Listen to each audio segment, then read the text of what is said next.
नमस्कार मित्रों, आप सभी का बहुत बहुत स्वागत है। राजयोग पर हमारी चर्चा है और इस एपिसोड में हम बात करेंगे कुंभ राशि को लेकर के, यानी कि 11 नंबर की राशि को लेकर के हम बात करेंगे कि इस मई 2022 के दौरान में कौन कौन से राजयोग यहाँ पर प्रभावित होने वाले हैं। तो देखिए, जो कुंभ राशि है उसके स्वामी होते हैं शनि देव महाराज। वह 29 अप्रैल को अपनी ही राशि में प्रवेश कर चुके हैं, साथ में मंगल के साथ उन्होंने संगम किया हुआ है। तो यहाँ पर क्या है कि जो शनि के द्वारा एक शश नामक महापुरुष योग बन रहा है, शनि के द्वारा बन रहा है। जब शश महापुरुष योग तब बनता है जब शनि देव महाराज केंद्र में हो, स्वराशि में हो अथवा अपनी उच्च की राशि में हो, और ऐसे में अगर महादशा चल रही हो तो यह जो योग है बहुत सुंदर फलों को देता है। यहाँ पर क्या है, बहुत ही ज्यादा लाभ की स्थिति होती है, और यह जो लाभ है वह तन के द्वारा है। ये जहां जहां प्रयास करते हैं, यानी कि तृतीय भाव में यात्राओं से संबंध लेकर के अपने सामने वाले पर, और साथ ही साथ आपका जो कैरियर है उस पर इनके प्रभाव होने के कारण आपको शश योग का यहाँ पर लाभ मिलेगा। साथ साथ एक योग है उभयचार योग। यह जो उभयचार योग है ये बुध से बन रहा है। बनने का कारण क्या है कि जब सूर्य से द्वितीय भाव में शुभ ग्रह हो और द्वादश भाव में भी शुभ ग्रह हो, तो ऐसे में उभयचार योग बनता है। यह आपकी फैमिली में बन रहा है, आपके पड़ोस में बन रहा है, आपकी यात्राओं से संबंध बन रहा है, साथ में सुख संपत्ति का भी सूचक है। तो इस प्रकार का यह उभयचार होगा, यानी कि उभय का संचरण होना। तो यानी कि आप यहाँ पर आपके उत्थान का समय है, फैमिली को लेकर के यहाँ पर उत्थान है, यहाँ पर आपकी यात्राओं को लेकर के उत्थान है, सुख संबंध को लेकर के उत्थान है। इसके बाद एक बहुत सुंदर योग है, वह है यूपा योग। यूपा योग क्या है, इसमें क्या है कि जो सातों प्लेनेट है वह पहले भाव में, दूसरे भाव में, तीसरे भाव में और चौथे भाव में है। तो ऐसी स्थिति में यह आपको रिलीजियस क्वालिटी देता है, साथ में स्पिरिचुअल बनाता है, और आप बहुत सारे प्रकार की विधा को भी यहाँ पर सीखना चाहते हैं। तो यह योग है, यह एक नाभास योग भी कहलाता है। इसके साथ साथ इन्हीं, क्योंकि 7 प्लैनेट जो हैं वह 4 राशियों में है, तो ऐसी स्थिति में एक और सुंदर योग बनता है, वह है केदार योग। केदार योग में क्या है, आप हेल्दी हैं, वेल्दी हैं, बहुत हेल्पफुल हैं और बहुत सारे अचीवमेंट्स प्राप्त करने का काम करते हैं। अगर आपका कृषि से संबंध है तो यहाँ पर कृषि में आपको लाभ होगा। इस प्रकार का यह केदार योग होता है।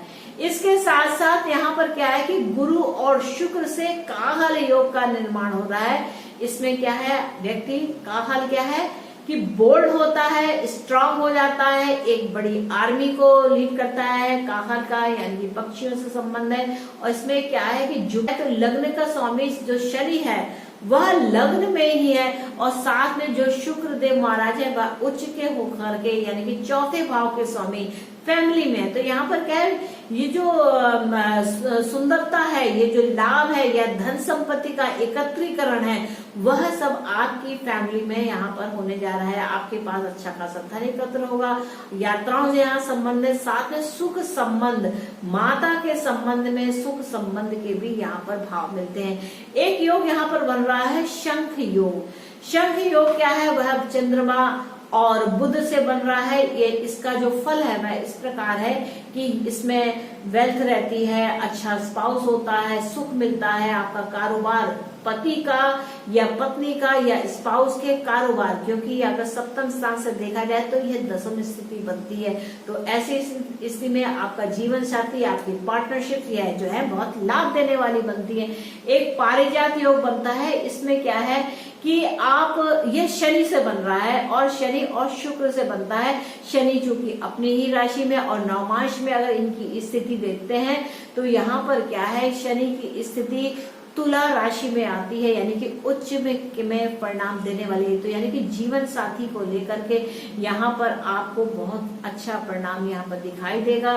जीवन साथी से लाभ होगा, जीवन साथी सक्सेसफुल होगा, बहुत सारी लग्जरीज होंगी यहाँ पर। तो जो शुक्र है वह कर्म के द्वारा लग्जरीज प्रदान करता है। तो ऐसी स्थिति होती है। यहाँ पर एक ब्रह्मा योग है। इस योग में क्या है कि जब शुभ ग्रह यानी कि गुरु, शुक्र और बुध, यह बहुत सुंदर स्थिति में, तो गुरु और शुक्र की स्थिति देखा जाए तो द्वितीय भाव में है, यानी कि वाणी की चतुरता के साथ आप बहुत कुछ यहाँ पर विजय पाने वाले हैं। अगर आप इन्हीं इंटरव्यूज में इन्वॉल्व है तो आपको यह गुरु शुक्र एक सुंदरता के साथ, यहाँ पर वाणी की चतुराई के साथ, यहाँ पर जैसे साक्षात ज्ञानी पुरुष बोल रहे हो, ऐसी स्थिति यहाँ पर है। तो आप कोई भी इंटरव्यू इस समय क्रैक करने में बिल्कुल सक्षम होंगे। अगर आपका कोई भी परीक्षा प्रतियोगिताएं चल रही है तो यह जो योग है गुरु शुक्र से, और साथ में जो बुध है जो चौथे भाव में है, वह चंद्र के साथ है। हालांकि ये चंद्र 2-2.5 दिन ही यहाँ पर रहने वाले हैं, लेकिन चूंकि यह स्थिति बहुत सुंदर है, क्योंकि जो आपके वाणी के पर जिस पर अधिकार है वहां शुक्रदेव स्वयं बैठे हुए हैं। तो वाणी की चतुरता के साथ आप परिवार में अपनी एक उज्जवल छवि बनाने में सफल होंगे। साथ ही साथ क्या है, जो आप एक धन एकत्रीकरण का एक समय, यानी कि ये जो लक्ष्मी नारायण योग है, गुरु और शुक्र से बनता हुआ लक्ष्मी नारायण योग है, ये आपकी फैमिली में बन रहा है। फैमिली में कोई बड़े उत्सव हो सकते हैं, बहुत अच्छा यहाँ पर समन्वय स्थापित हो सकता है, इस प्रकार के यहाँ पर भाव रहने वाले हैं। इसके साथ साथ एक सरस्वती योग भी बन रहा है, क्योंकि यहाँ पर क्या है, सरस्वती योग बन रहा है बुध से, गुरु से और शुक्र से। तो आप काफी लर्नेड होंगे, स्किलफुल होंगे, इंटेलिजेंट होंगे और फेमस भी होंगे। आपकी प्रशंसा भी यहाँ की जाएगी, क्योंकि यह जो गुरु शुक्र और बुध है, यह बहुत ही आपके नवम भाव के स्वामी हैं। साथ ही देव है। साथ में क्या है कि जो गुरुदेव है वह आपके एकादश भाव के स्वामी होकर के द्वितीय भाव में बैठे हुए हैं। तो ये बहुत सुंदर स्थिति है। वाणी की चतुरता के साथ आप बहुत सारे धन का भी यहाँ पर संकलन कर सकते हैं। और योग कारक शुक्र जो है वह अपनी उच्चतम स्थिति में, यानी कि मीन राशि में उच्च के प्रभाव देने वाले बनते हैं। तो यहाँ पर देखा जाए कुल मिलाकर के, और सूर्य की जहां तक बात की जाए, यानी कि जीवन साथी का जो आपका भाव है, सप्तम भाव के जो स्वामी है, यानी कि सूर्यदेव स्वयं उच्च की अवस्था में है और तृतीय भाव में है, यानी कि मेहनत करके बड़ा ही अच्छा काम करने वाले। हालांकि ये जो सूर्य है ये बड़े भाई के लिए नहीं अच्छा होता, लेकिन अगर आपका कोई भी छोटा भाई है तो यह उसके लिए बहुत ही लाभकारी स्थिति होगी। यहाँ पर सूर्य और राहु यहाँ पर एक अदम्य साहस भी देंगे कि आप कोई भी काम अगर करना चाहते हैं तो उसमें आपको सफलता आपके कदम चूमेगी। तो ये बहुत कुछ, और साथ में एक राजयोग है जो मंगल और शनि से बनता है। मंगल देव आपके केंद्र के स्वामी है, यानी कि दशम केंद्र के स्वामी होकर के लग्न में बैठे हैं, और लग्न के स्वामी स्वयं लग्न में बैठे हुए हैं। तो इस समय आपके प्रभुत्व में काफी वृद्धि होगी और आप काफी दम खम के साथ कुछ एक बड़ी चीज स्थापित करने में यहाँ सफल। मित्रों, ये जो राजयोग है यह अपनी महादशा, अंतरदशा या प्रत्यंतर दशा में एक्टिवेट हो जाते हैं। तो अगर आपकी चंद्रमा की महादशा चलती है तो आप यहाँ पर चौथे भाव को समझना, यानी कि माता के सुख संबंध की बात को समझना कि चंद्रमा से बनने वाला जो राजयोग है वह यहाँ एक्टिवेशन में है। उसमें कहीं बुध की महादशा चलती है तो भी आपको यहाँ पर बुध से संबंधित जो राजयोग है वह आपको यहाँ पर फल देने वाला है। इसी प्रकार सूर्य की अगर आपकी महादशा है तो यहाँ पर आपको उच्चता के परिणाम मिलने वाले हैं। गुरु और शुक्र का भी इसी प्रकार से देखना है, और शनि और मंगल भी। तो यानी कि जिस ग्रह की महादशा चल रही है उस ग्रह का अंतरदशा या प्रत्यंतर दशा में अगर एक भी ग्रह आता है तो आपकी वह जो योग है, वह जो राजयोग है वह सफल हो जाता है, यानी कि वह एक्टिवेट हो जाता है और आपको परिणाम। तो मित्रों, ये तो था कुंभ राशि को लेकर के राजयोगों का फल।